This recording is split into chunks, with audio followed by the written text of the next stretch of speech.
A black mother boards a flight with her young son, excited to reunite with family. But when she asks for a simple glass of water, everything takes a devastating turn. A dismissive flight attendant denies her request, igniting a chain reaction of humiliation and outrage in front of the entire cabin. Within moments, the tension escalates, dividing the passengers and forcing everyone on board to confront uncomfortable truths about prejudice and humanity. What happens next shocks everyone and sparks a conversation no one expected but desperately needed. Stay with me, this is a story you won't forget. Before we dive in, let us know where you're tuning in from. And if this story moves you, don't forget to share it and subscribe for more narratives that challenge and inspire. It was the kind of morning that promised routine, where the familiar hum of airport announcements and the smell of fresh coffee defined the day. Passengers shuffled onto Flight 814, bound for New York City from Atlanta, their faces a blend of morning fatigue and mild anticipation. Among them was Bianca, a young black mother, holding her 3-year-old son, Malik. His small hands clutched at her shirt as she adjusted his backpack and soothed his restlessness with a soft, "Just a little while, baby." The air in the cabin was warm, almost too warm, and passengers squirmed in their seats, adjusting their belongings and searching for comfort. Conversations bubbled around them, snippets of weekend plans, work meetings, and occasional complaints about cramped legroom. Bianca settled into her assigned seat, adjusting Malik on her lap, her eyes scanning the rows ahead with a practiced wariness that only years of navigating public spaces as a single mother of color had taught her. She whispered encouragement to Malik, who was already squirming against her. The plane taxied to the runway, engines roaring as it took off into the crisp morning sky. Bianca exhaled and held Malik closer as he whimpered at the sensation of his ears popping. His discomfort quickly escalated to full-blown tears, his cries cutting through the steady hum of the aircraft. Passengers began to glance her way, some with empathy, others with irritation. Bianca whispered fervently, "Shush, baby. I know it hurts. Mama's here." But Malik was inconsolable. The sound of his cries soon grew unbearable to those seated nearby. A well-dressed older man 2 rows ahead shifted uncomfortably and sighed loudly. Shaking his head, an impeccably groomed white woman across the aisle frowned, whispering something to her seatmate. Bianca felt their eyes on her, sharp and heavy, as if accusing her of failing not only as a parent but as a passenger who should know better. Then came the voice of Sarah, the flight attendant, cutting through the tension. "Ma'am," she said with a strained smile that didn't reach her eyes. "Is there anything I can do for you?" Bianca looked up, her expression hopeful. "Yes, please. Could I get some water for him? I think it might help." Sarah's smile faltered, replaced by a mechanical firmness. "I'm sorry, but I can't serve anything until the seatbelt sign is off. Regulations." The words landed heavily. Bianca's face fell. She wanted to argue but stopped herself, conscious of the unspoken rules of interaction she'd learned to navigate all her life. Instead, she nodded quietly and turned her focus back to Malik, whose cries were now raw and unrelenting. Minutes passed, each one feeling like an eternity. Around them, passengers fidgeted and exchanged pointed looks. Some whispered audibly enough for Bianca to catch fragments. "Why doesn't she control him?" Or, "This is why I avoid morning flights." Others, quieter but no less judgmental, chose subtle glances of disapproval. Bianca's cheeks burned with humiliation. She wanted to scream, to tell them she wasn't some careless mother. She was just tired. Tired of apologizing for her existence. Tired of carrying the weight of assumptions and judgments. Tired of fighting battles no one else seemed to see. When the seatbelt sign finally blinked off, Bianca flagged Sarah down again. Her voice was calm, almost pleading. "Could I please get some water now?" Sarah's eyes flicked briefly toward the other passengers before meeting Bianca's. There was hesitation, a split-second flicker of something that might have been discomfort or dismissal. "I'll see what I can do," she replied flatly before turning on her heel and disappearing into the galley. Bianca sat back, rocking Malik as his cries subsided into quiet sobs. She willed herself not to cry. Not here, not now. Across the aisle, a young black man watched the scene unfold. His jaw tightened, and his hands gripped the armrests.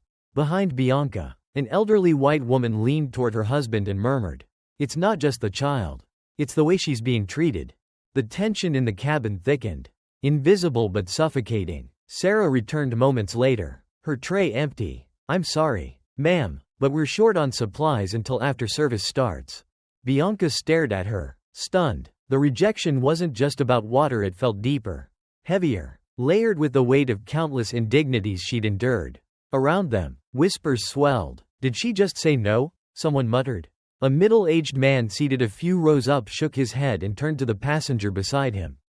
"That's just not right." Bianca's voice trembled as she said, "I just need a little help for my son.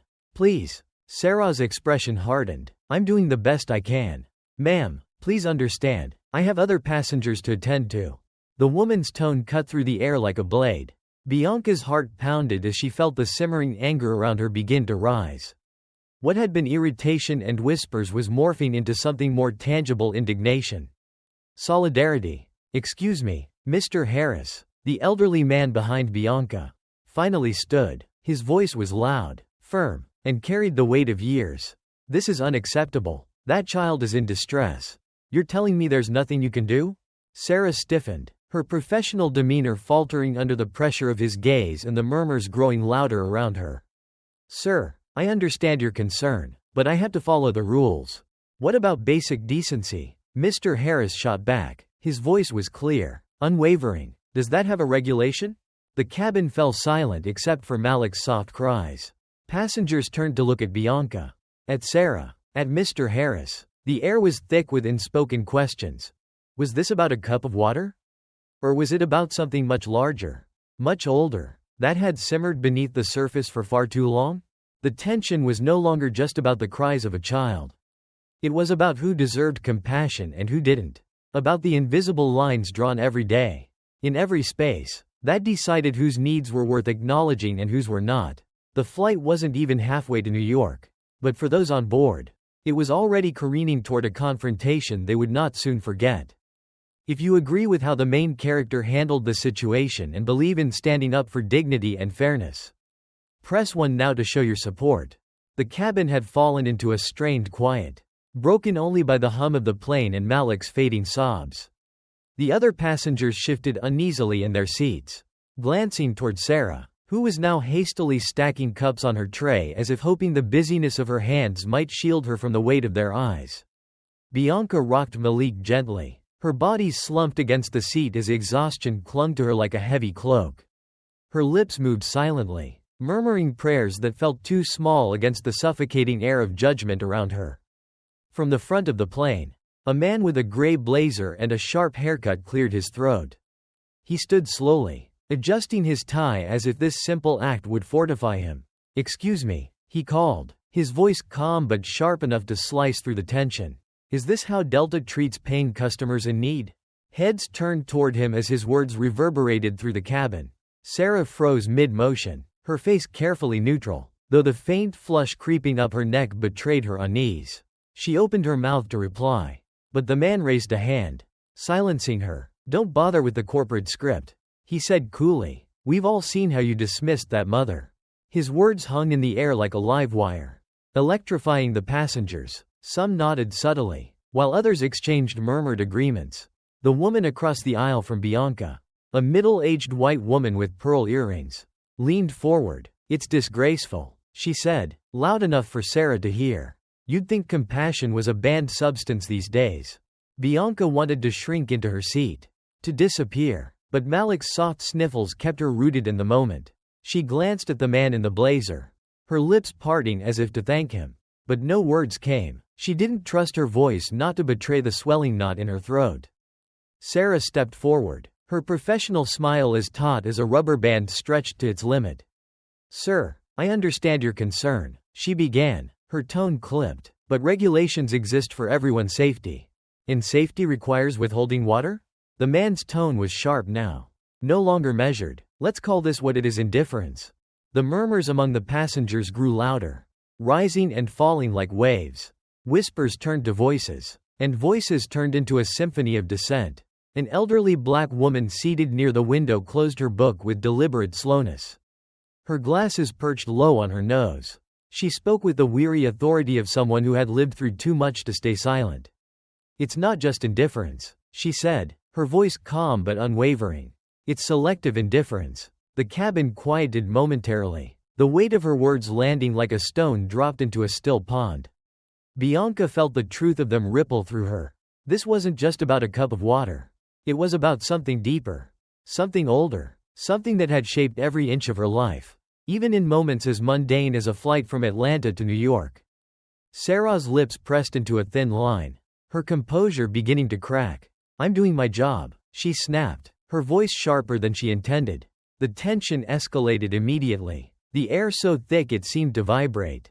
"And your job," Mr. Harris said from his seat, his voice rising with righteous indignation, "is to serve everyone on this plane, not just those you find convenient to care about."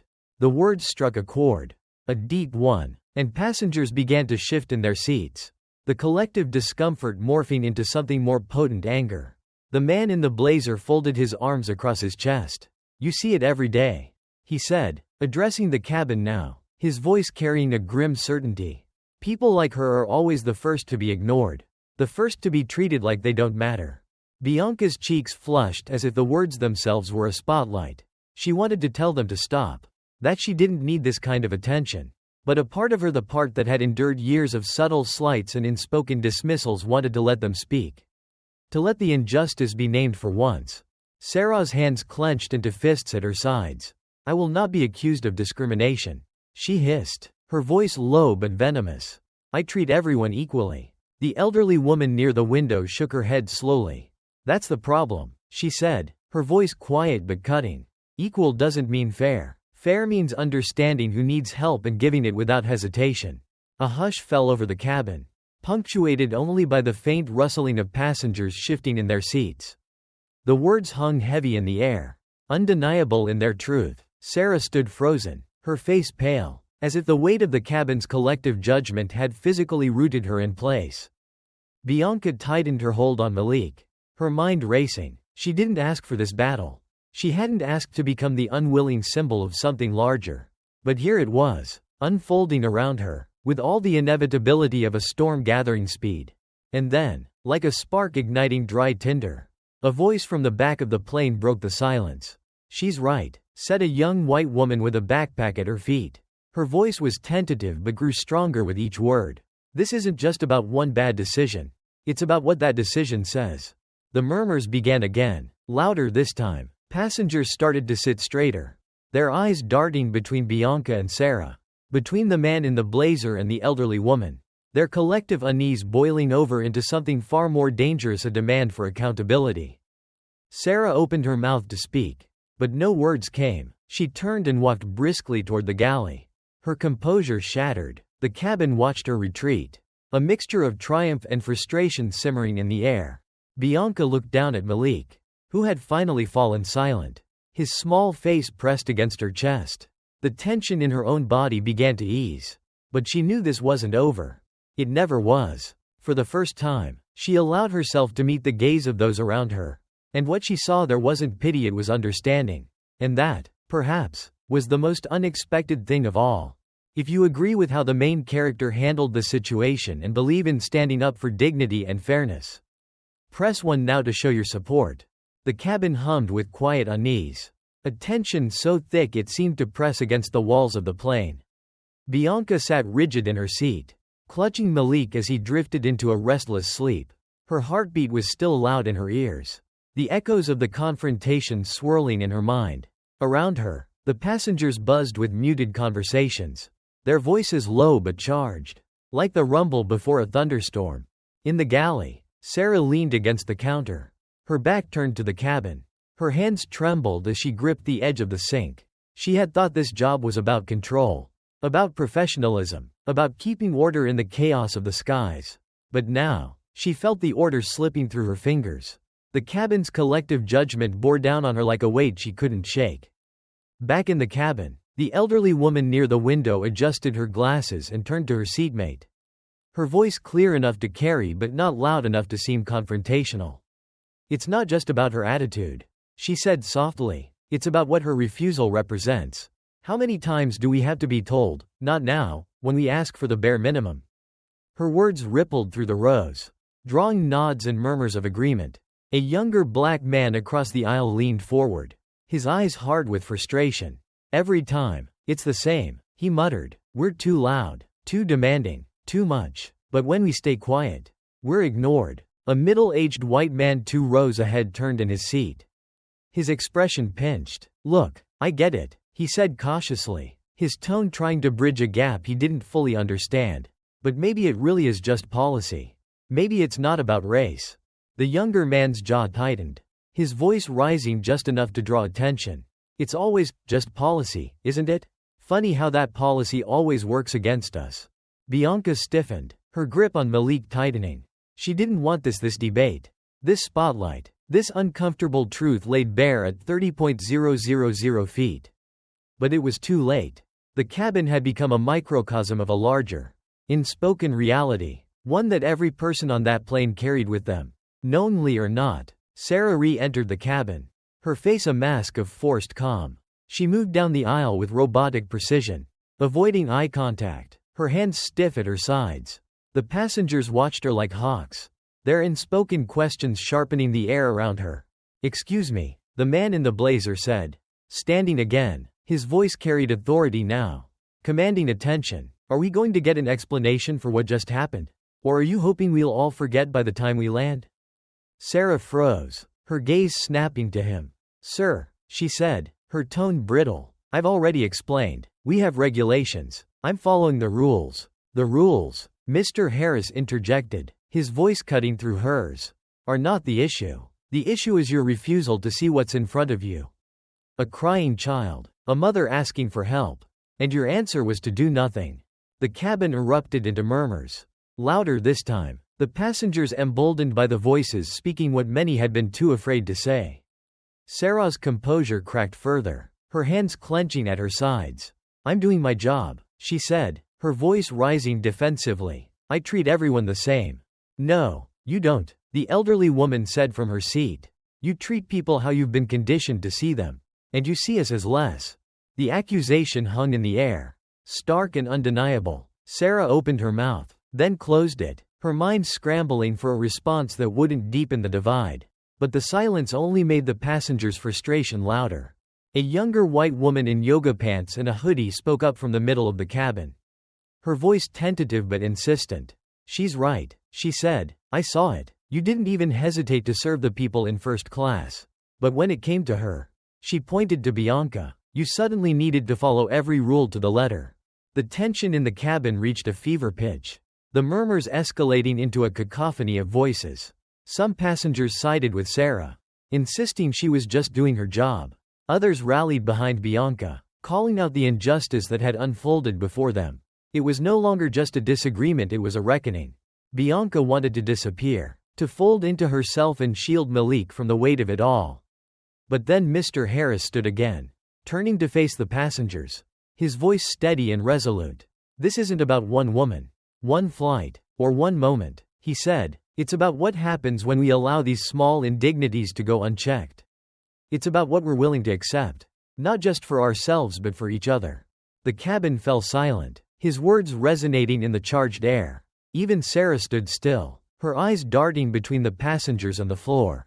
Malik stirred in Bianca's arms, his small hand clutching at her shirt. She looked down at him, her heart heavy but resolute. For the first time, she allowed herself to speak, her voice soft but steady. I didn't want this, she said, her words cutting through the silence. I just wanted to help my son. Her voice cracked, and in that moment, the humanity of it all became undeniable. The passengers fell quiet, their anger giving way to something more profound, a collective recognition of the pain that had been laid bare. Sarah looked at Bianca, her face pale and her lips pressed tightly together. I'm sorry, she said, the words stumbling out. I didn't mean to. But the apology, though spoken, felt hollow. The damage was done. The divide had been exposed, not created, and the flight continued, the air heavy with the truths no one could unsee. The silence that followed Bianca's words was fragile, like the stillness before a storm. Sarah stood in the aisle, clutching her tray with whitened knuckles, her apology hanging in the air, hollow and incomplete. Bianca lowered her gaze to Malik, his soft breathing the only thing anchoring her in the midst of the rising tension. She didn't respond to Sarah, she didn't have the energy. Her words had already spilled out raw. unfiltered, and she felt the weight of them more than the flight attendant ever could. For a moment, it seemed as though the storm might dissipate, as if the air could clear without further incident. But tension has a way of compounding, and in that cabin, it had grown too heavy to dissolve. An apology? A voice called from the back of the plane. Cutting through the stillness like a blade, the speaker, a broad-shouldered black man in a leather jacket, stood, his expression a mix of anger and disbelief. You think an apology erases what just happened here? Heads turned, all eyes on him as his voice grew stronger. This isn't about you being sorry now that everyone's called you out. It's about how you saw her and decided she wasn't worth the effort. It's about how easy it was for you to look at her and think she didn't deserve the same care as everyone else. Sarah stiffened, her professional demeanor faltering. Sir, I didn't. Don't. The man interrupted, his tone cutting. Don't tell me you didn't mean it. We've all seen it before. Maybe you didn't say the words, but we felt them. She felt them. The murmurs in the cabin swelled again. Louder this time. A white woman near the front shifted uncomfortably in her seat. Okay, but not everything is about race, she said, her voice rising above the crowd. Maybe it was just a bad call. Not some grand conspiracy. The man in the leather jacket turned to her, his gaze unwavering. And that's the problem, he said. You don't think it's about race because it doesn't happen to you. You don't see the looks, the hesitation, the way they hold back just enough to remind you that you're different. Bianca sat frozen, her heart pounding. She didn't want to be at the center of this storm, didn't want her pain to become a battleground. But she also couldn't deny the truth in his words. It wasn't just about water. It never was. I don't think anyone's saying she didn't deserve help. A middle-aged white man chimed in from a few rows up, his tone defensive. But this is getting blown out of proportion. It's not like she was refused because of her skin color. The elderly woman near the window removed her glasses and sighed, her voice carrying the weariness of lived experience. Son, she said, her tone firm but calm. You're missing the point. It's not about one moment.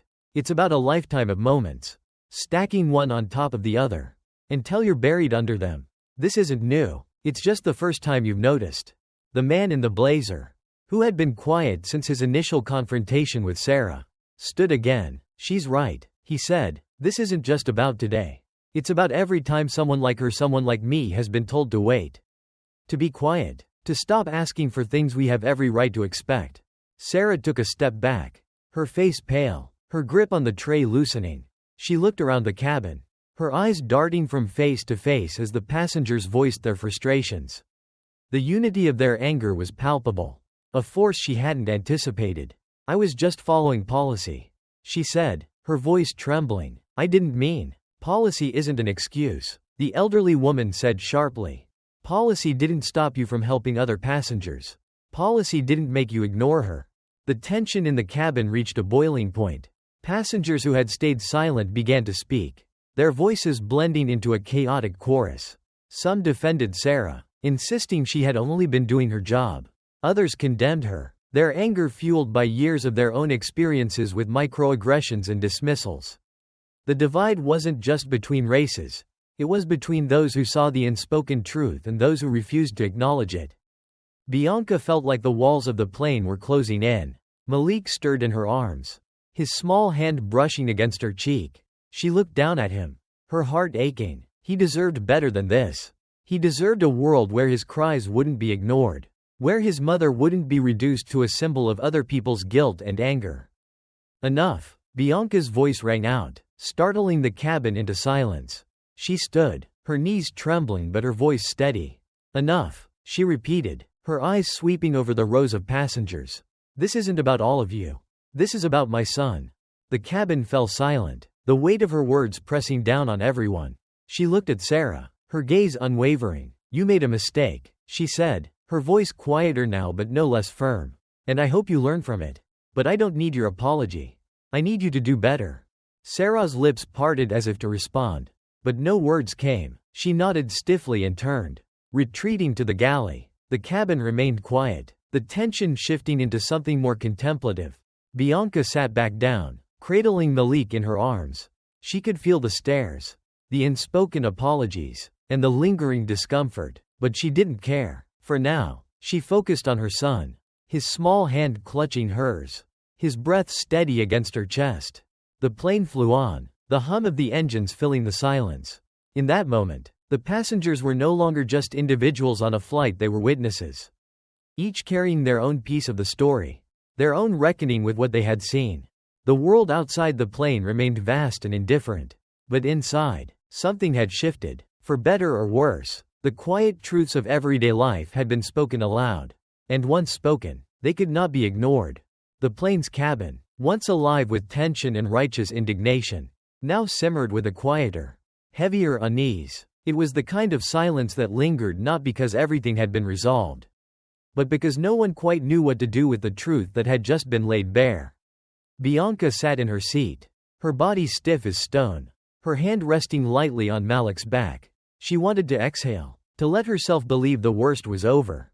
But she knew better. The kind of damage that had unfolded in those brief, searing moments didn't simply dissipate, it lingered, etched into the air like an invisible scar. Sarah remained in the galley, her back to the cabin, her shoulders rigid, her mind raced, replaying the confrontation in a loop that grew more unbearable with each repetition. She had thought of herself as a good person, someone who treated everyone equally.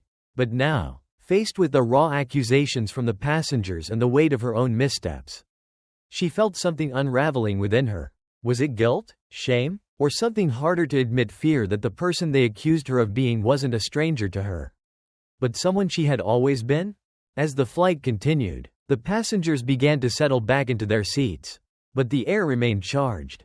Conversations broke out in pockets, quiet at first, but growing louder as frustrations found release. "I'm tired of pretending this stuff doesn't happen," the man in the leather jacket said, his voice carrying to those nearby. "They always say it's not about race. But it's funny how these mistakes keep happening to the same kind of people." "Exactly," the elderly woman near the window replied, her tone weary but firm. "People don't want to see it because it's easier not to. It's easier to call it a misunderstanding than to admit it's part of something bigger." A man in a navy polo shirt, sitting across the aisle, frowned. "Maybe it really was just a misunderstanding," he said cautiously. "Not everything has to be about race. Sometimes people just mess up." "Mess up?" the younger black man scoffed, leaning forward in his seat. "When's the last time you were told to wait for water while your kid cried his lungs out?" The man in the polo shirt shifted uncomfortably but didn't respond. The silence that followed was thick with unspoken truths, some passengers nodding in agreement, others looking away, unwilling to meet the conversation head-on. Bianca sat quietly, her hand gently stroking Malik's back. She didn't want to engage, didn't want to become the symbol of this debate, but every word spoken around her seemed to tether itself to her, pulling her into the gravity of a larger conflict she hadn't asked for. At the front of the plane, a soft chime sounded, signaling an announcement. The captain's voice broke through the cabin's tension, calm and measured. "Ladies and gentlemen, we'll be beginning our descent into New York shortly. We'd like to thank you for your patience and cooperation during the flight." Patience. The word felt bitter on Bianca's tongue. She glanced out the window at the expanse of clouds and sky, wishing for the descent to hurry, for the ordeal to end. But the world inside the plane wasn't done unraveling. As the announcement ended, Sarah emerged from the galley, her face carefully neutral but her movements stiffer than before. She walked down the aisle with forced poise, avoiding eye contact with the passengers who had been her harshest critics. She reached Bianca's row and stopped, her lips pressing into a tight line before she spoke. "Ma'am," Sarah said quietly, her voice strained, "is there anything else I can get for you or your son?" The words hung in the air, an attempt at redemption, at closing a wound that had already scarred. Bianca looked up at her, studying her face for a moment before shaking her head. "No," she said softly. "We're fine." Sarah nodded quickly and turned to leave. But before she could take a step, Mr. Harris' voice rang out.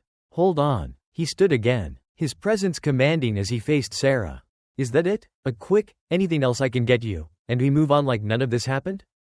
Sarah turned slowly, her composure slipping. "Sir, I've already apologized," she said, her voice wavering. "I'm trying to make it right." "Trying to make it right," Mr. Harris repeated, his tone sharp. "You think offering a glass of water after you've been called out fixes what you did? What you didn't do?" The passengers around them leaned in, the tension rekindling. Sarah's face flushed, her hands clenching at her sides. "What do you want from me?" she asked, her voice rising slightly. "I said I was sorry. I'm just trying to do my job." "Your job," Mr. Harris said, his voice quieter now but no less piercing, "isn't just following rules. It's seeing people. It's recognizing when someone needs you to care more about what's right than what's written in a manual." Sarah opened her mouth to respond, but the words wouldn't come. She stood there, caught between defense and defeat, her gaze dropping to the floor. Bianca, watching the exchange, felt a swell of conflicting emotions. She wanted to tell Mr. Harris to stop, to let it go, but she also felt the weight of his words. They weren't just for Sarah, they were for everyone on that plane. For every person who had ever ignored what was right in favor of what was easy. Finally, Sarah turned and walked back to the galley. Her shoulders hunched. The cabin settled into an uneasy quiet, the passengers exchanging glances but saying nothing more. The descent began, the plane tilting gently as it approached the ground. Bianca looked down at Malik, who stirred in her arms but didn't wake. She stroked his cheek softly, her thoughts a whirlwind of anger, exhaustion, and hope. She didn't know what would happen when the plane landed, whether Sarah would face consequences, whether anyone would remember this flight beyond the next few days. But she knew one thing: she would remember. Malik would remember, and the truth they had all witnessed couldn't be erased. As the plane touched down, the cabin filled with the mechanical sounds of landing, the thud of wheels hitting tarmac, the hiss of brakes, the soft chime signaling that it was safe to move. But the emotional weight of the flight lingered, a reminder that the journey wasn't over. Not for Bianca, not for Sarah, and not for anyone on that plane who had seen the cracks in the facade and could no longer pretend they weren't there. As the plane taxied to the gate, the cabin filled with the low rustle of passengers preparing to disembark.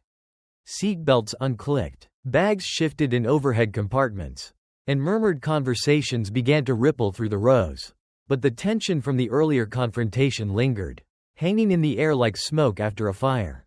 It wasn't over, not really. Bianca remained seated, holding Malik close. His small body was limp with sleep, his fingers curled into her shirt. She watched the passengers around her, some avoiding her gaze, others offering soft, tentative smiles of support. She nodded politely, but her mind churned with a mix of exhaustion and lingering anger. She wasn't sure what she would say, or even if she wanted to say anything at all, when she finally left the plane. For now, she simply waited. At the front of the cabin, Sarah stood by the exit, her face composed but pale. She held her hands tightly clasped in front of her, her polished uniform now a brittle facade of professionalism. She could feel the weight of every glance, every step closer to her, and the unspoken question in the air: "What are you going to do now?" The elderly woman near the window stood first, her cane tapping softly against the floor as she made her way to the aisle. Her movements were deliberate, her eyes sharp as she approached Sarah. The passengers nearby fell silent, their curiosity drawing them to the exchange. "I've seen a lot in my time," the woman said, her voice steady but carrying the weight of decades. "And I've learned that the hardest thing to do is admit when you've been wrong. But it's also the most important." Sarah stiffened, her grip tightening on her hands. She nodded quickly, her lips pressed into a thin line. But she didn't speak. The woman tilted her head, her gaze piercing. "Don't just nod," she said. "Take this moment, learn from it, and do better. Because if you don't, it won't just be this flight. It'll be every day of your life." The passengers nearby murmured softly, their agreement a low hum. Sarah's eyes darted around the cabin, and she gave a small, almost imperceptible nod. "I will," she said quietly, her voice barely audible. The woman nodded, satisfied, and continued toward the exit. Her departure seemed to signal the rest of the cabin to move, and the passengers began filing out. One by one, some walked past Sarah without a word, their expressions neutral. Others glanced at her with varying degrees of disapproval or pity. When Mr. Harris reached her, he stopped. His tall frame loomed over her, but his expression was calm, almost weary. "You got a lot to think about," he said simply. "I hope you do." Sarah met his gaze for a brief moment, her composure faltering. She nodded again, but this time it felt less forced, more genuine. "I will," she repeated, her voice firmer. As the line of passengers thinned, Bianca finally stood, Malik still asleep in her arms. She moved slowly, her body heavy with fatigue but her mind sharp. When she reached Sarah, she paused, their eyes meeting for the first time since the earlier confrontation. Bianca didn't speak immediately. She studied Sarah's face, searching for something: regret, understanding, or perhaps just the smallest flicker of humanity. She found it in the slight tremble of Sarah's hands, in the way her shoulders sagged under the weight of the day. "You don't owe me an apology," Bianca said softly, her voice steady but firm. "But you owe it to yourself to figure out why you acted the way you did. Because this wasn't just about me or my son. It's about how you see people, how you choose to treat them. And that's something you're going to have to live with." Sarah's lips parted as if to respond. But Bianca didn't wait. She adjusted Malik in her arms and walked toward the exit, her steps measured and deliberate. The cabin fell silent as she passed, the passengers watching her with a mix of respect and unease. When she reached the gate, the world outside felt strangely distant. The bright lights and bustling crowds a stark contrast to the heavy stillness of the plane. Bianca took a deep breath, the air cool and sharp against her skin. She didn't know what would come next, whether she would share her story, whether it would make any difference, but she knew she had faced something that couldn't be ignored. Back on the plane, Sarah stood alone at the exit, the last of the passengers gone. The captain approached her, his expression unreadable. "You okay?" he asked, his voice low. Sarah nodded, though her throat felt tight. "I will be," she said, but as she turned back to the empty cabin, the weight of the day settled over her. The voices of the passengers echoed in her mind, their accusations and frustrations cutting deeper now that the chaos had passed. She sank into a seat, her hands trembling, and stared out the window at the darkening sky. The plane was quiet now, but the silence wasn't peaceful. It was heavy, filled with the unspoken truths that had been laid bare.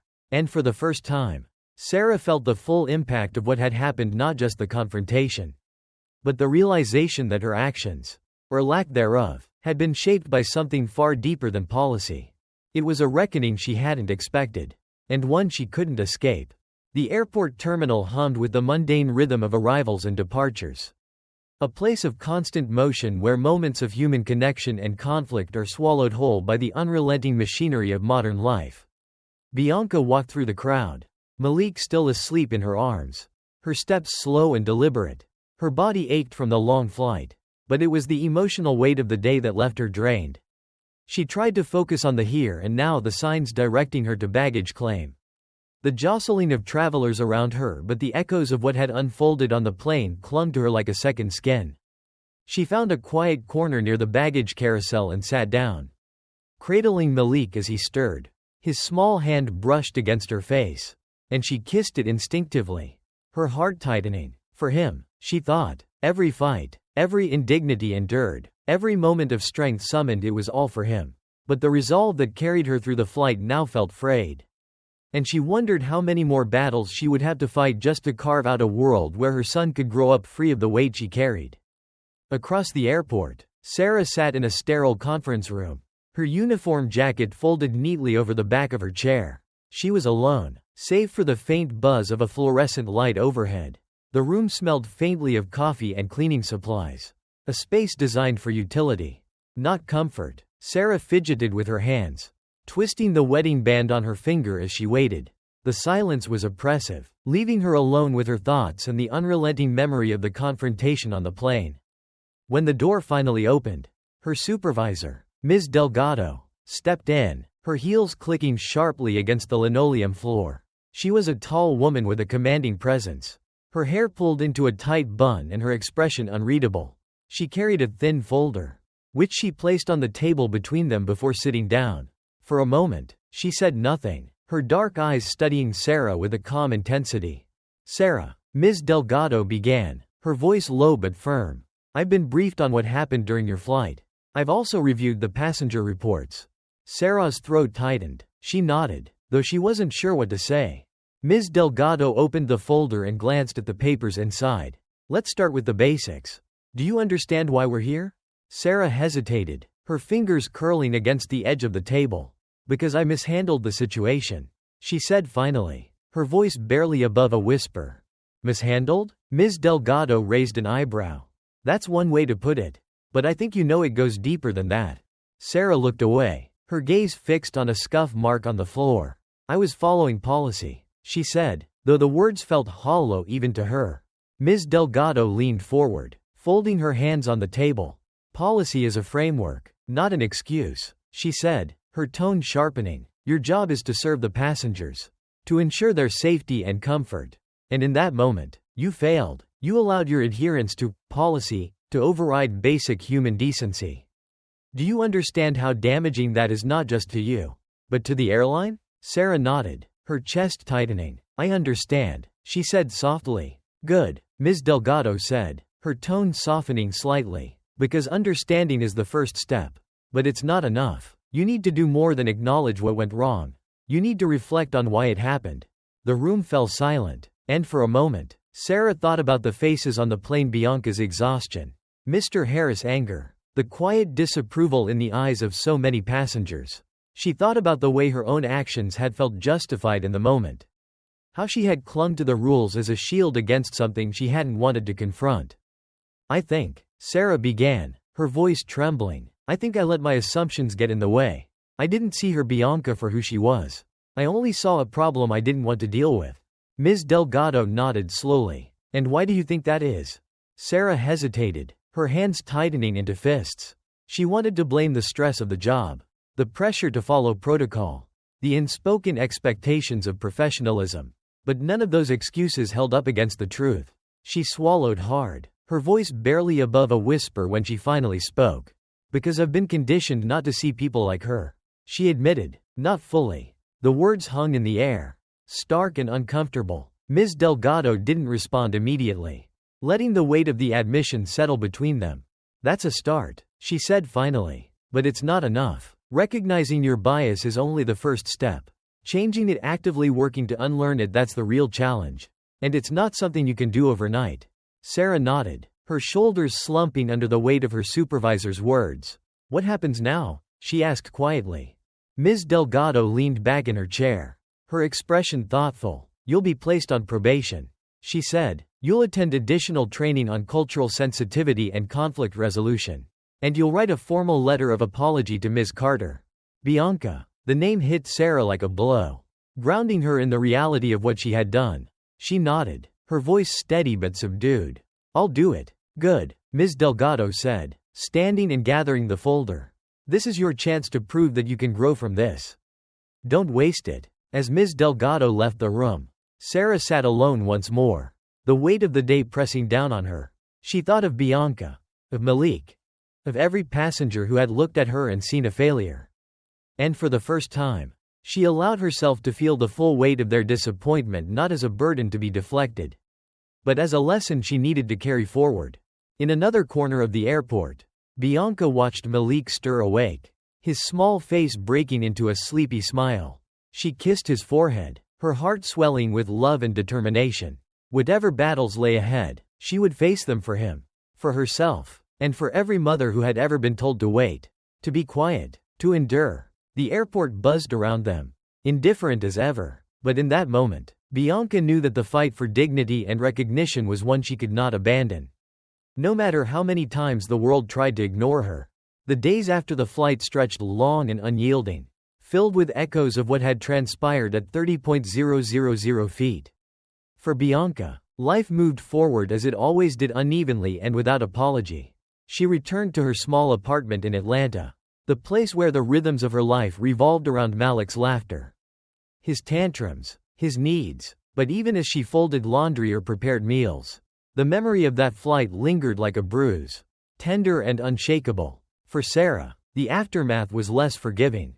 The airline's internal review was swift and thorough, with supervisors combing through passenger complaints and employee records.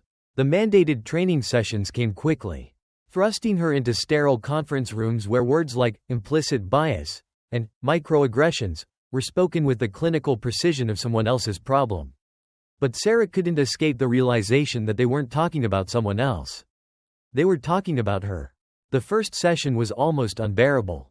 Sitting in a circle with other employees, she listened as the facilitator, a sharp-eyed woman with years of experience in diversity training, spoke of systemic inequalities, the weight of assumptions, and the silent violence of indifference. Sarah felt exposed, each word cutting deeper into the fragile armor she had built around herself. You have to ask yourself, the facilitator said, her voice calm but unrelenting. What stories have you been told about people who look different from you? And what stories have you chosen to believe? Sarah shifted uncomfortably in her seat, her mind flashing back to Bianca's weary eyes. The weight in her voice when she said, "You didn't see me for who I am." That memory stuck like a thorn, too sharp to ignore. Back in Atlanta, Bianca found herself retelling the story of the flight, though she hadn't planned to. It started innocently enough, a conversation with her neighbor, Mrs. Fields, who had seen her return with Malik and asked how the trip had gone. But as Bianca recounted the events, the indignities she had swallowed during the flight, the retelling became something more. Mrs. Fields's quiet nods turned into words of support, then into a suggestion. "You should write about it. People need to hear this." Bianca hesitated. She wasn't sure she wanted the world to see her pain, her anger. But as the days passed, the suggestion took root. One evening, after Malik had fallen asleep, she sat down at her kitchen table with her laptop and began to type. For Sarah, the turning point came not in the sterile training sessions, but in a quiet moment alone. Late one evening, she found herself rereading Bianca's formal complaint. The words on the page were measured, devoid of the raw emotion Sarah had witnessed on the plane, but they carried a weight she couldn't ignore. This wasn't just about a cup of water, Bianca had written. It was about what that refusal said to me, that my needs, my voice, didn't matter, that I didn't matter. The words settled in Sarah's chest like lead. She had spent days justifying her actions, clinging to the excuse of policy and procedure. But Bianca's words stripped those defenses bare. It wasn't the rules that had failed, it was Sarah herself. A week later, Bianca's story was published on a community blog, accompanied by a photograph of her and Malik taken in their living room. The response was immediate and overwhelming. Comments poured in, some supportive, others dismissive, and many angry. Bianca scrolled through them cautiously, bracing herself for the inevitable vitriol. But she was struck by how many voices echoed her own frustration. One comment stood out. "Thank you for sharing this.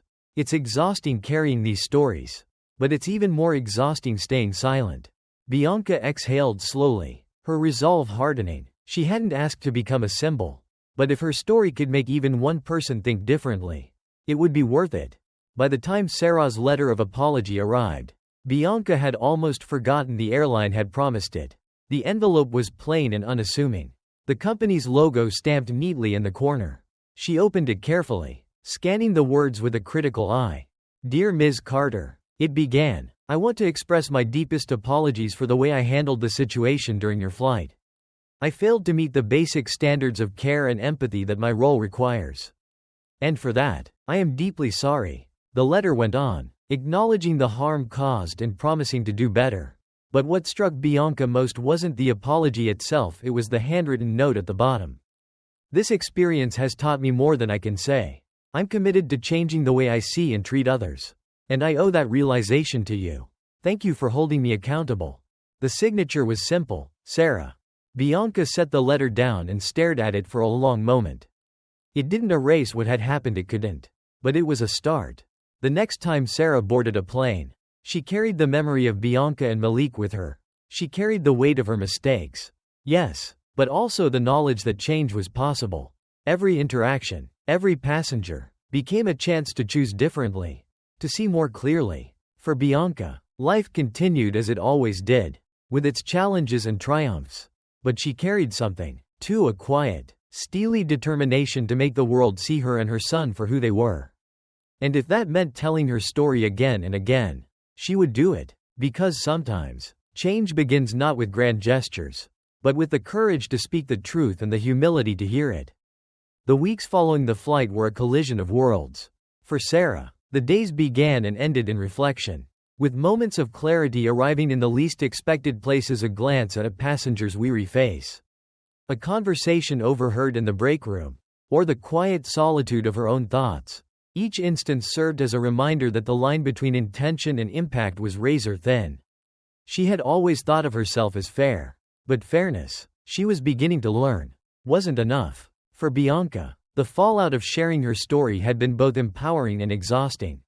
She hadn't expected the blog post to gain traction, but it had spread far beyond her community, drawing attention from local journalists and advocacy groups. Her phone buzzed constantly with messages of solidarity, offers to amplify her voice, and inevitably ugly comments from strangers who dismissed her experience as a fabrication or a minor inconvenience.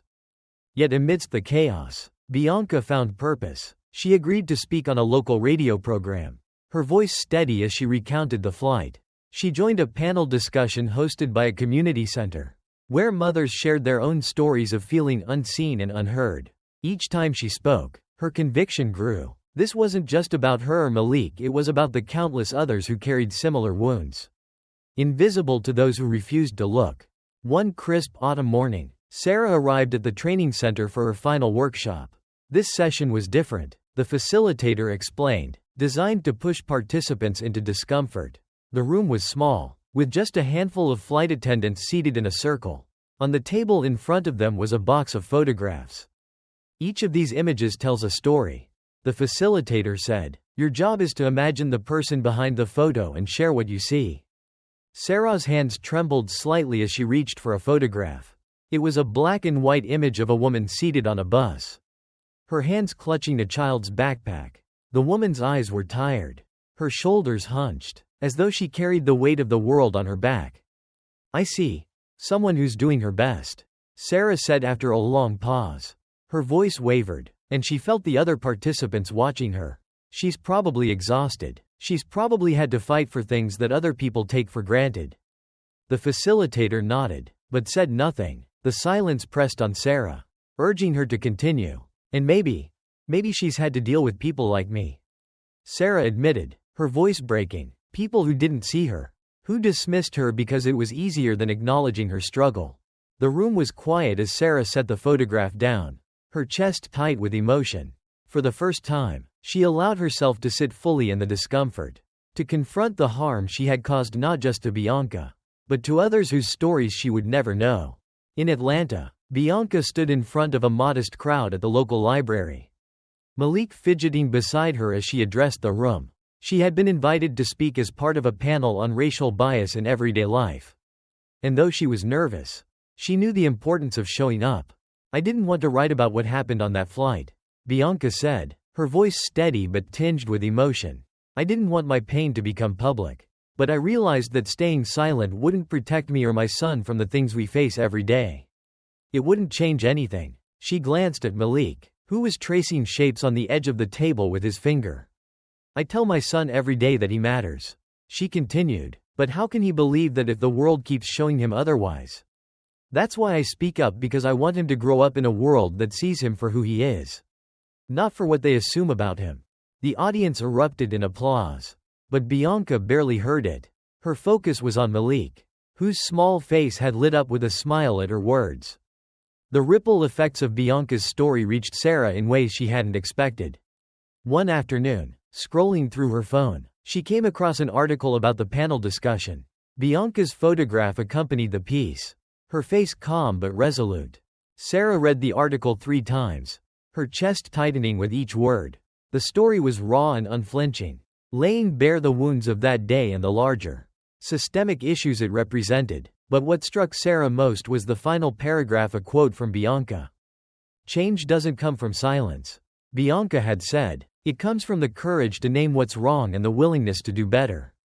Sarah stared at the screen, the words reverberating in her mind. It was a call to action, one she couldn't ignore. A few days later, Sarah wrote another letter, this one not mandated by the airline. She addressed it to Bianca, careful with her words, knowing that no apology could erase what had happened. Ms. Carter, she began, I want to thank you, not just for holding me accountable, but for showing me the courage it takes to demand change. Your story has stayed with me, and it's pushed me to confront parts of myself I didn't want to see. I'm still learning, and I know I have a long way to go, but I want you to know that I'm trying not just to do better, but to be better. She signed the letter simply, with humility. Sarah. Bianca received the letter on a quiet afternoon. She read it twice, then set it down beside her. It wasn't closure, not entirely, but it was a step. And in a world that so often refused to acknowledge its wrongs, even a small step felt like progress. As the days turned into weeks, both women carried the memory of that flight with them, not as a burden, but as a reminder of what it meant to truly see each other. And in that shared understanding, there was a sliver of hope, fragile but real, that the ripples of their actions might one day create waves. The air in the auditorium was thick with anticipation. Rows of chairs faced a simple stage where a panel of speakers sat beneath a banner that read, "Everyday Bias, a conversation on change." The room was small, the kind of space where every cough or shuffle seemed amplified. And the crowd, a mix of young activists and older community members, was palpably restless. At the center of the panel sat Bianca, her hands folded neatly in her lap, her expression calm but her heart pounding. This was her largest audience yet, a culmination of weeks spent sharing her story, listening to others, and navigating the storm of attention that her experience on the flight had ignited. Across from her, the moderator, a man with a soft voice and a sharp intellect, began the discussion with a question that lingered like smoke in the room. "Bianca, when you think about what happened to you and your son on that flight, do you see it as an isolated incident, or something larger?" Bianca leaned forward slightly, her voice steady but filled with emotion. "It's both," she said. "That moment was just one thread in a much bigger fabric. It's about the ways we're taught, sometimes without even realizing it, to look past each other. To see people not for who they are, but for what we assume about them." The room fell silent, the weight of her words pressing down like a stone. She glanced briefly at Malik, who sat in the front row, his small legs swinging over the edge of the chair. His presence steadied her. "But it's also about choices," Bianca continued. "Every moment like that is a choice, whether to act or to stay silent, whether to see someone or to look away. And those choices add up. They shape the world we live in." The audience murmured softly, some nodding, others frowning in thought. The moderator turned to the next panelist, a professor of sociology, who began to elaborate on systemic biases, weaving Bianca's personal story into a broader historical context. Across town, Sarah sat in her living room, the television muted, her laptop open on the coffee table. She had seen the event advertised online and had hesitated before clicking the livestream link. But now, as she watched Bianca speak, she felt a strange mix of guilt and admiration. Bianca's voice was clear, her conviction unshakable, and Sarah couldn't help but think of the woman she had failed to see that day on the plane.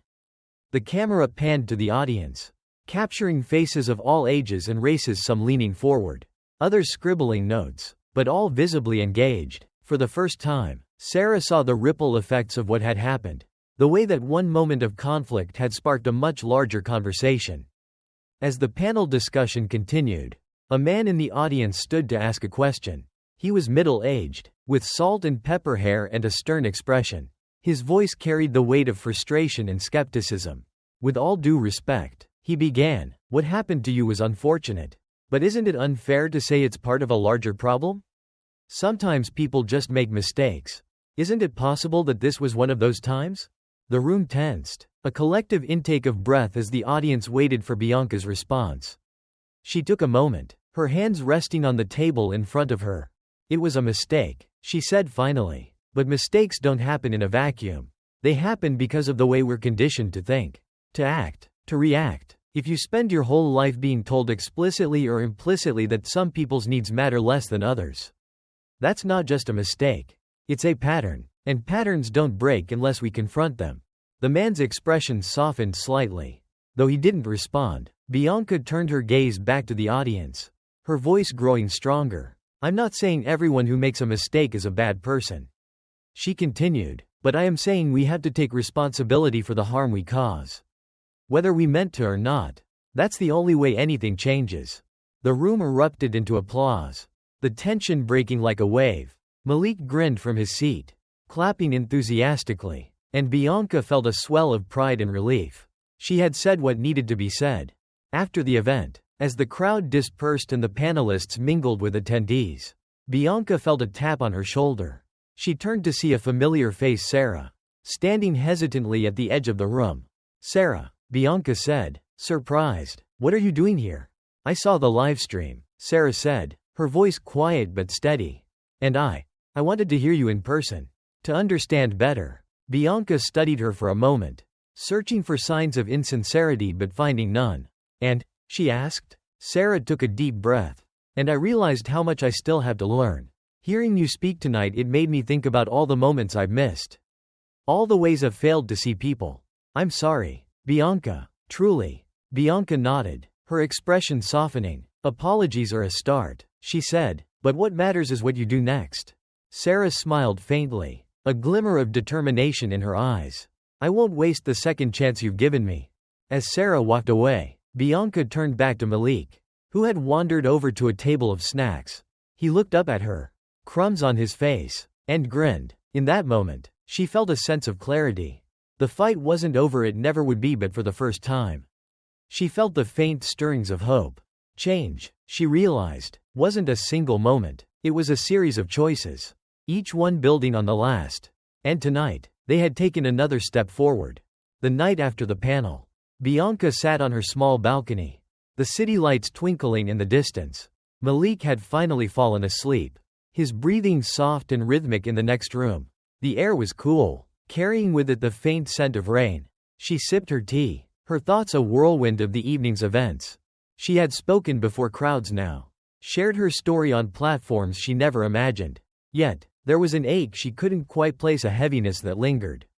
It wasn't just exhaustion, it was the gnawing realization that for every conversation she had sparked, for every person she had reached, there were countless others unwilling to hear, unwilling to change. As if summoned by her thoughts, her phone buzzed on the table beside her. A message notification glowed on the screen. Thank you for tonight. You gave me a lot to think about. Sarah. Bianca stared at the message for a long moment before responding with a simple, I hope you do. She placed the phone down and leaned back in her chair, watching the clouds roll across the moonlit sky. Sarah, meanwhile, sat in her modest apartment, staring at the same message thread. She had hoped for something more, a conversation, perhaps, or even a hint of forgiveness. But she knew better than to expect absolution for her mistakes. Bianca had every right to keep her guard up. The truth was, Sarah wasn't sure what she had expected when she went to the panel. Part of her had hoped it would offer some kind of resolution, a way to tie the experience into a neat bow and move on. Instead, it had unraveled her further, forcing her to confront the cracks in the person she thought she was. She opened her laptop, scrolling through the notes she had taken during her training sessions. Words like systemic bias and intersectionality stood out in bold headings, but they felt sterile, academic. The real lesson had been hearing Bianca speak, seeing the quiet strength in her voice, the fierce resolve in her eyes. That was something no training manual could teach. A week later, Bianca was back at the community center, this time sitting in a circle with other mothers. The group was small but intimate, a space where stories were shared without judgment. Today, the discussion was about microaggressions, those subtle, everyday moments that cut deeper than they appeared. I always feel like I have to apologize for taking up space, one woman said, her voice trembling, like I'm too much, even when I'm just asking for basic respect. The group murmured in agreement, nodding as her words resonated. Bianca listened intently, her heart aching for the weight these women carried. It was the same weight she felt every day, though she rarely spoke of it. When it was her turn to share, she took a deep breath. I've learned that silence doesn't protect you, she said, her voice steady. But speaking up, it doesn't always feel like enough, either. Sometimes it feels like no matter how loud we are, the world is determined not to listen. The group fell silent, the truth of her words settling over them like a heavy blanket. Then, one by one, the women began to speak again, their voices building on Bianca's, weaving a tapestry of shared resilience and quiet defiance. In the days that followed, Sarah took her first tentative steps toward change. She started small, pausing to ask herself questions she hadn't before, challenging her own assumptions, and speaking up in moments when silence had once felt safer. It wasn't easy. The discomfort was constant. The realization of how deeply ingrained her biases were often overwhelming. But there were moments of clarity, too. Moments when she saw the world with new eyes, like when she noticed the young black woman in the grocery store being ignored by a cashier and made a point to intervene. Or when she stopped herself from dismissing a colleague's frustration, choosing instead to listen and learn. Each small act felt like a drop in an ocean. But Sarah was beginning to understand that oceans were made of drops. Bianca, too, found herself navigating a new reality. Her story had given her a platform, but it also came with a price. The emails and messages poured in, some supportive, others hostile. She read them carefully, sifting through the noise for the voices that truly mattered. One afternoon, as she sat at her kitchen table drafting her next blog post, Malik toddled over with a drawing in his hand. "Look, Mama," he said, holding up the paper. It was a scribbled portrait of the two of them, hand in hand beneath a bright yellow sun. Bianca smiled, her chest tightening. "It's beautiful, baby," she said, pulling him into her lap. Malik beamed, his small fingers tracing the outline of the sun. "You're my hero," he said softly, the words tumbling out with the innocent sincerity only a child could muster. Tears pricked at Bianca's eyes, but she blinked them away, holding Malik close. She didn't feel like a hero, just a mother trying to make the world a little better for her son. But in his eyes, she saw the hope she was fighting for. The two women's paths crossed again unexpectedly a few weeks later. It was at a coffee shop. A quiet afternoon when the world seemed to pause for just a moment. Bianca was waiting for her order when she heard a familiar voice behind her. "Bianca." She turned to see Sarah, clutching a to-go cup, her expression a mixture of hesitation and determination. "Hi," Bianca said cautiously. Sarah took a step closer. "I know this is probably the last place you expected to see me," she said, "but I wanted to say thank you for what you said at the panel. For everything." Bianca studied her for a moment, then nodded. "You're welcome," she said, "but the real work isn't thanking me. It's what you do after this." "I know," Sarah said, "and I'm trying. Every day, I'm trying." For the first time, Bianca saw something in Sarah she hadn't seen before, a flicker of genuine understanding. It wasn't redemption, not yet, but it was a start. The two women parted ways, their exchange brief but significant. As Bianca walked home, Malik skipping beside her, she thought of the journey ahead, not just hers, but Sarah's, and the countless others who were beginning to see the cracks beneath the surface. Change, she realized, was never a straight path. It was jagged and uneven, full of stops and starts. But if enough people walked it, perhaps one day, it would lead somewhere brighter. The morning air was crisp and clear as Bianca walked into the community center. Malik held her hand tightly, his small feet pattering against the tiled floor. Today was different. The usual weight she carried, the tension that accompanied her every public engagement, felt lighter. She was here not as a speaker, but as a witness, a quiet participant in a larger conversation. The main hall buzzed with anticipation. Rows of chairs were filled with people from all walks of life. Elderly residents with their walking sticks, young professionals in sharp blazers, and families like hers, clutching their children close. At the front of the room was a podium, and behind it, a banner that read, "Bridging the Divide. Conversations that Matter." Bianca chose a seat near the back, pulling Malik onto her lap. She had no intention of speaking today. After months of sharing her story, of being the face of a fight she hadn't asked for, she wanted to listen. She wanted to hear how others were navigating the fractured terrain of understanding and reconciliation. The event began with introductions. A local pastor offering a prayer for unity, followed by a young activist who spoke passionately about the power of community. But it was the final speaker, a middle-aged white woman in a modest blazer, who captured Bianca's attention. Sarah stepped up to the podium, her hands gripping its edges. Her eyes scanned the crowd, and when they landed on Bianca, there was a flicker of recognition. Bianca felt a pang of surprise but stayed still, her expression neutral. "Good morning," Sarah began, her voice steady but tinged with vulnerability. "My name is Sarah Matthews. I've been a flight attendant for 10 years. And for most of that time, I thought I understood people.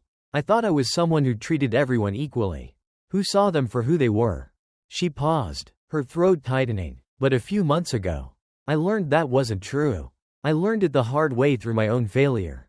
The room was silent, every eye fixed on Sarah as she recounted the story of the flight. She didn't spare herself, detailing her initial defensiveness, the excuses she had clung to, and the moment she realized those excuses couldn't erase the harm she had caused. "When I refused to help that mother and her child," Sarah said, her voice trembling, "I told myself I was just following policy. But the truth is, I wasn't seeing them as they deserved to be seen. I wasn't listening. And that failure wasn't just about me, it was about something much bigger. It was about the ways we've been taught to look past each other, to let assumptions and biases guide us without even realizing it." Bianca felt Malik shift in her lap, his soft breathing a grounding presence. She watched Sarah closely, noting the way her hands trembled and her voice faltered. This wasn't rehearsed, it was raw, unpolished, and for the first time, Bianca saw Sarah not as the woman who had wronged her, but as someone truly trying to be better. I've spent the past few months learning, Sarah continued, but I know that learning isn't enough. Change isn't just about what you understand, it's about what you do. It's about showing up differently. Every single day. The applause that followed was subdued at first, hesitant, but it grew as Sarah stepped away from the podium. Bianca joined in, her claps measured but genuine. For all her skepticism, she couldn't deny the sincerity in Sarah's words. After the event, the crowd began to disperse, but Bianca stayed seated, watching as Malik played with another child near the corner of the room. Sarah approached slowly, her movements careful, as though unsure whether she was welcome. "Bianca," Sarah said softly, stopping a few feet away. "I wasn't sure you'd be here." Bianca stood, crossing her arms. "I didn't know you'd be speaking." Sarah nodded, her expression earnest. "I didn't plan to, but when they asked for stories about accountability, I knew I had to share mine." Bianca studied her for a long moment. "And what do you want from me, Sarah? Forgiveness?" Sarah shook her head. "No, I don't think I've earned that. What I want is to thank you for holding me accountable, for making me face what I didn't want to see." Bianca's expression softened slightly. "It's not about me, Sarah. It's about what you do with this. If today is just words, then it means nothing." Sarah met her gaze, her voice firm. "It's not just words, I promise you that." The two women stood in silence for a moment, the weight of their shared history hanging between them. Then, Malik ran over, tugging at Bianca's hand. "Mama, I'm hungry," he said, his voice bright and insistent. Bianca smiled down at him, brushing a hand over his curls. "All right, baby, let's go." She glanced back at Sarah, offering a small nod. "Good luck, Sarah." "Thank you," Sarah said, her voice quiet but resolute. "And good luck to you, too." As Bianca walked out of the community center, Malik skipping beside her, she felt an unexpected lightness. The road ahead was still long, still fraught with challenges, but moments like this small, imperfect steps toward understanding reminded her that progress was possible. For Sarah, the day marked the beginning of something new. She left the event determined to continue the work she had started, knowing it wouldn't be easy but committed to the journey. She had faced her reckoning, and now it was time to build something better. And for both women, the memory of that flight, of the confrontation that had upended their lives, became not just a story of pain, but a catalyst for change.